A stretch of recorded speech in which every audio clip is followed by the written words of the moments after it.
In the next section's on saving files. You have kind of two ways you can save files. You could make a copy.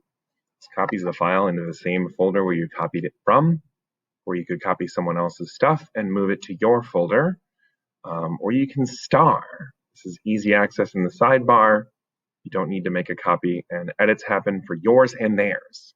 So in this, we're looking at saving instead of making it rain.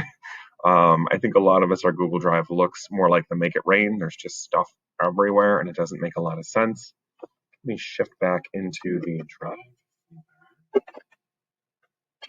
going to show you make a copy and make a star. So if you star something, it'll go into this sidebar folder, start items. And I know I'm going in reverse order.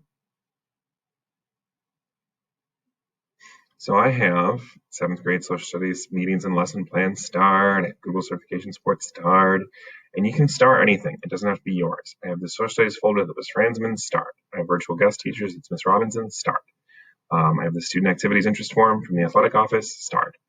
And you can have stuff that's your own. My tennis folder, my social studies 7, my personal folder is called NEWAME. You can star any of those things. And then it makes it easy to find. The other thing is just making a copy and saving to your drive. So if I want to, let's say, just go into Sandbox, make a copy of something of my own.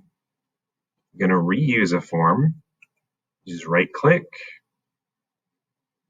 and I can make a copy. It'll make a copy right there. It's called 12.1 flipped lesson. And it's alphabetical, so it should come up down here. Yep, right here. I don't need that, so I'm going to junk it, but I do want to show how to move it first. You can right click and move to. And you can move it, you can add a folder or move it absolutely anywhere you want. Maybe that's a lesson that I'm going to use in my current Unit 10. So I just go into the subfolder, Unit 10 Civil War, and I would click Move here. That's how you do that.